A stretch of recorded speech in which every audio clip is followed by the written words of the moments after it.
ऐसी इबरतनाक शिकस्त देंगे कि वो पाकिस्तान की तरफ मैली आंख से देखने की जुर्रत नहीं कर सकेंगे। वज़ीर आज़म शहबाज शरीफ की ज़ेर सदारत अमन अमान की सूरत-ए-हाल पर आम इजलास में गुफ्तगू। कहा, पाकिस्तान के दुश्मन हमारी मुआशी कामयाबियों से खाइफ हैं। हमें आपस के तमाम इख्तलाफात भुलाकर दहशतगर्दी खात्मे के लिए मिलकर काम करना है। वज़ीर आज़म शहबाज शरीफ FBI के दौरे पर बोले, कर्जों से जान छुड़ानी है तो रेवेन्यू बढ़ाना होगा। FBI में माजी में ट्रैक एंड ट्रेस निज़ाम का मौसर इस्तेमाल नहीं किया गया।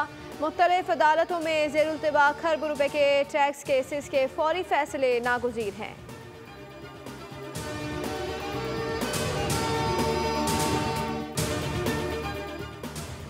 अफगान तालिबान ने अमरीकी फ़ौज के छोड़े गए 5 लाख हथियार दहशत गर्दों को फ़रोख्त कर दिए। बरतानी नशरियाती इदारे ने रिपोर्ट जारी कर दी। रिपोर्ट के मुताबिक अफगानिस्तान में छोड़ा गया अमरीकी असलहा अलकायदा से मुंसलिक तंजीमों के पास भी गया। 2021 में अफगानिस्तान में टेक ओवर के बाद तकरीबन 10 लाख हथियार फौजी साजो सामान अपने कब्जे में लिए गए, जिनमें से 5 लाख के करीब सामान का कुछ नहीं पता।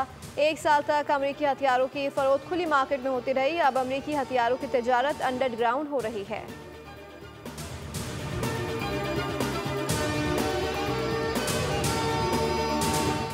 और 26 अप्रैल को पाकिस्तान की तारीख की कामयाब हड़ताल होगी। फ़लस्तीन हमारा दिल, ईमान और अकीदा है, इस पर समझौता नहीं करेंगे। न्यूक्लियर ताकत पाकिस्तान भी इसराइल का हदफ है, कोई भी नहीं बच सकेगा। हाफिज़ एम उर रहमान का मुल्तान में खिताब। कहा, मजलूम फ़लस्तीनियों गज़ा के लोगों के लिए उठ खड़े हों और मुत्तहिद हो जाएं, ताकत का मुजाहरा करें।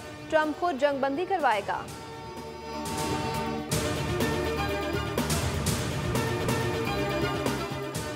कराची समेत सिंध भर में सूरज का पारा हाई। महकमा मौसमियात ने कराची में हीट वेव अलर्ट जारी कर दिया। इतवार से 23 अप्रैल के दरमियान कराची में दर्जा हरारत 40 डिग्री से तजावुज़ करने का इम्कान है।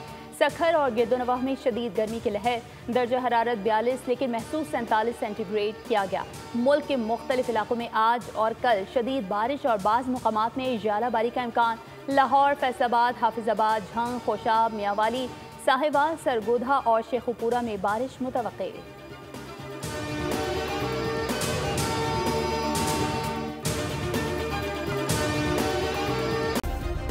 सब्सक्राइब करें और बेल दबाएं ताकि कोई खबर रह न जाए।